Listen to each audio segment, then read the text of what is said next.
He wasn't comfortable having Leslie at his house either.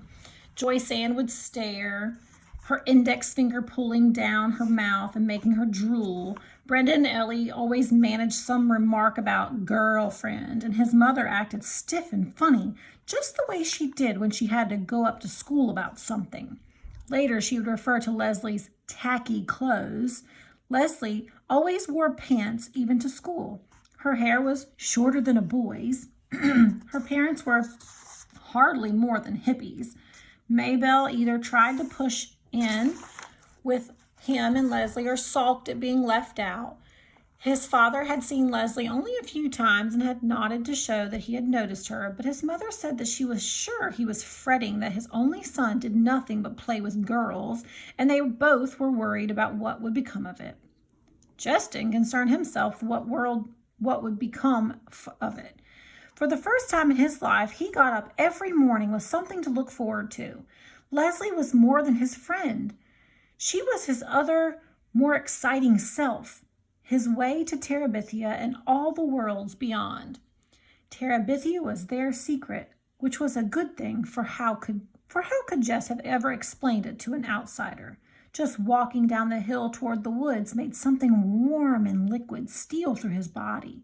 The closer he came to the dry creek bed and the crabapple tree, rope, the more he could feel the beating of his heart. He grabbed the end of the rope and swung out toward the other bank with a kind of wild exhilaration and landed gently on his feet, taller and stronger and wiser in that mysterious land. Leslie's favorite place besides the castle stronghold was the pine forest. There the trees grew so thick at the top that the sunshine was veiled. No low bush or grass could grow in that dim light, so the ground was carpeted with golden needles.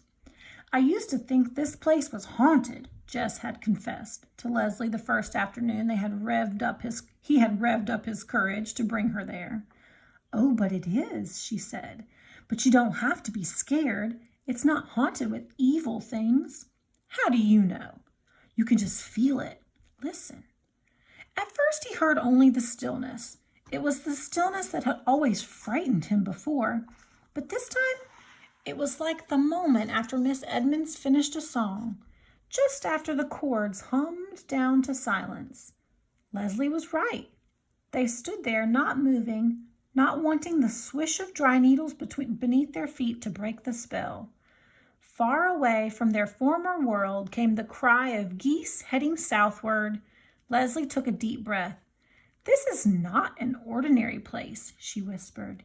Even the rulers of Terabithia come into it only at times of the greatest sorrow or of greatest joy. We must strive to keep it sacred. It would not do to disturb the spirits. He nodded, and without speaking, they went back to the creek bank where they shared together a solemn meal of crackers and dried fruit.